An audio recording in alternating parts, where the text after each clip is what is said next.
Welcome to another edition of TSA Safety Matters. I'm your host, Greg Kerr from Stakeholder Relations, and today we're with Mark Tevye, Elevating and Amusement Device Technical Specialist, for a few thoughts on the new maintenance control program and some of the work that went behind that. So thanks for being with us today, Mark. My pleasure. Now, as I understand, this was also part of a larger harmonization between the American Society for Mechanical Engineers and the Canadian Standards Association that you worked on with a specific task group. And MCP, or the Maintenance Control Program, was part of that. Who were the players that were involved in that initial task group? So at the time I was chairman of Inspections Committee at ASME. So what I did was I pulled three groups together: the Inspections Committee, existing installations, and maintenance, repair, and replacement. So we had three committees representing a good cross-section of industry, both from an inspection standpoint as well as maintaining contractors and installing contractors. Mm-hmm. And then from the authority having jurisdiction base, we also included Jack Day from the state of Washington, Al Griffin from the province of Alberta, and to have some more Canadian influence, we also included Alan Hopkirk from Trident Elevators. So he represented the Canadian Elevator Contractors Association. Mm-hmm. And when you mention harmonization, we moved to adopt the 2010 code. But prior to that, one of the elements from that would be the maintenance section, which we had basically a unique criteria around that in Ontario. But to facilitate harmonization, we moved to ensure that the content of the section of the code related to maintenance, which was 8.6, that the content was what we believed in. Mm-hmm. So out of that uniqueness to Ontario, what were some of the differences that sort of brought everyone up to speed? Well, we typically had maintenance criteria that we had developed over a period evolving from 1992 through specific requirements related to maintenance. And so we wanted to see that history reflected, no longer unique in Ontario, okay, but broad-based, so that it became the norm, so to speak, not just Ontario, but Canada-wide and US-wide. The Maintenance Control Program was part of previous editions of the code in the United States, but by and large not effectively adopted or enforced. So here was an opportunity through finalizing the harmonization process to raise the bar, reflect what we believed in as due process in Ontario, and bring it to the publication of current editions of the safety code for elevators. That's fantastic, because I think one of the concerns when harmonization was happening, that and Ontario has a pretty robust kind of system in place, that it would be watered down to fit the Americans. But I guess the Americans saw the benefit of what Canadians are doing. Yeah, we took a Canadian perspective for sure, because we also had, besides myself, Dean McClellan, who's part of our team at EDAD. And so he brought an element to the table from a hands-on inspection, recognizing his discipline with respect to management of incidents in Ontario. So that brought an additional flavor.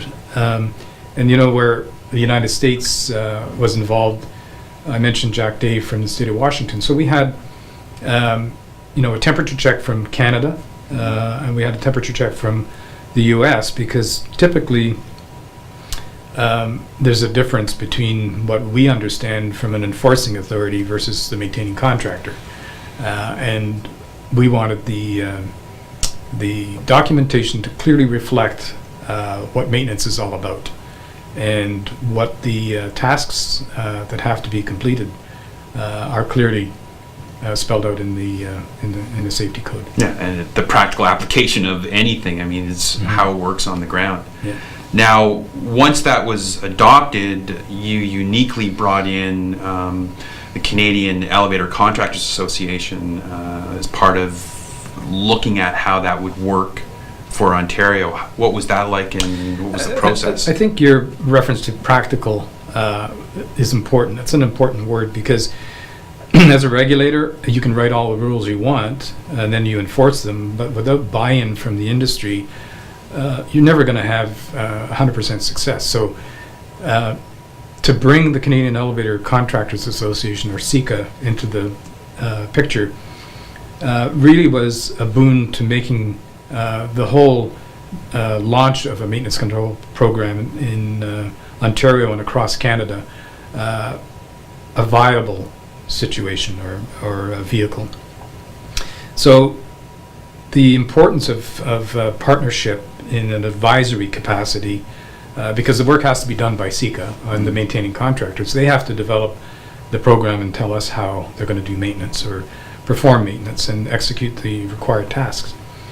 But we also have to realize that there is an enforcement criteria. So if you have the acceptable format and the governance put in place, then it's very easy to enforce, because there's a clear understanding from both perspectives, from the authority having jurisdiction as well as the people who do the maintenance. Mm-hmm. So CECA led the charge. It was chaired by Bill Rogan, the task group that developed the model maintenance control program. And he involved key people from industry, including mechanics, consultants, and authorities having jurisdiction, because we then brought Al Griffin from Municipal Affairs in Alberta to be involved. So we had, again, a good cross-section of industry taking on the challenge and developing what was believed to be a great model. Curious, why was Alberta brought into? For a second opinion, because the model is going to be used across Canada. Ah. So it wasn't developed just for Ontario. Mm-hmm. And that meets with the whole intent of harmonization, Mm-hmm. and doing things the right way. And we had buy-in from the Association of Provincial Chief Elevator Inspectors in the same process, Mm-hmm. through myself and through Al. Mm-hmm. So that was good too. Now, out of the shell that they created, what was unique to what CECA had actually developed? I think formatting, in the sense that we developed a template that would provide and reflect the needs in 8.6, which is the maintenance section of the code, and clearly document all of the elements from electric elevators to hydros or hydraulic elevators and escalators and moving walks. So all of the maintenance requirements were spelled out, and then we took what, instead of reinventing the wheel, what was already published in the inspection guide for performing tests and inspections through A17.2, which is again an ASME publication and a guide for those inspection processes. Mm-hmm.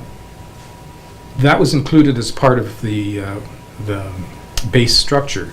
And then the uniqueness was spelled out by saying, my maintenance control program, for example, was for a specific type of elevator, and then anything that wasn't previously documented in A17.2 would then be considered unique. So they would develop what they thought, as a maintenance company, would be their process, and then document it. But coupled with that would be, again, record keeping that would be reflective of the tests and the inspection tasks, and have clearly documented and recorded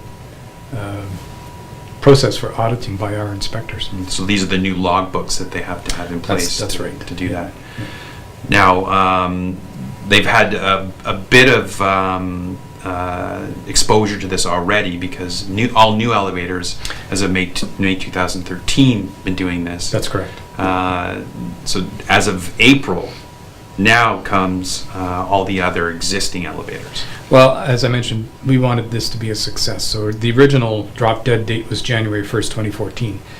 But we realized through the advice we were being provided by members of CECA and others that they clearly could use a little extra time. So that meant extending it slightly to ensure that the launch and involvement of those necessary to make it successful was adequate. So we moved it to the end of March. So the 1st of April, our inspectors will be looking for the maintenance control program to be on site, viewable by inspectors, and the related documentation with respect to logbooks.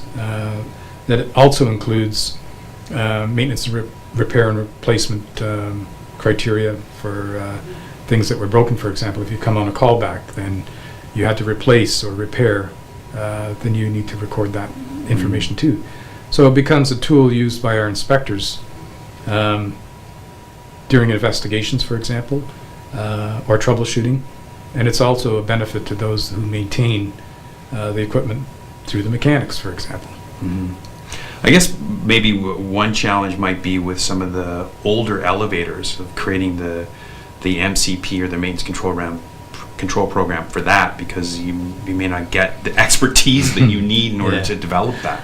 Well, there's still a few of us around that are called vintage, so to speak. So there, it's not that difficult. I think the more difficulty would be with the newer installations, new technology evolving, because what's not previously recorded as a norm clearly has to be part of the MCP, so that when inspection and testing is done, if it's unique, it has to be part of the package and live with that device for its duration, for the rest of its life. That's what's important. Typically, the norm has already been set. And as I mentioned, the reference to the inspection guide, a lot of that criteria is already there. So the average, for example, performing a safety test, where you engage the safety gear on the elevator system in a free fall situation, those are practices that are documented and well known. But where you have new technology in sill-rated devices, for example, where one computer is checking another computer, if that has to be tested, how do you do that test? How is that exercised? And if I'm a new kid on the block, so to speak, as a mechanic coming in, and I'm not familiar with certain equipment that is over and above the norm, then I have to have those tools as part of my toolkit to be able to perform those tests. It's tricky too, because if there are two computer systems, where's your redundancy, right? Like if one fails, and how do you check? I think from an owner's perspective too, that gives a comfort level too, because now we have a maintenance control program, which is essentially a contract between the maintaining contractor and the owner, telling the owner how they're going to maintain that elevator on behalf of the owner. And then we're in the middle saying, we know your maintenance control program is in place, but are you actually doing what you said you would do?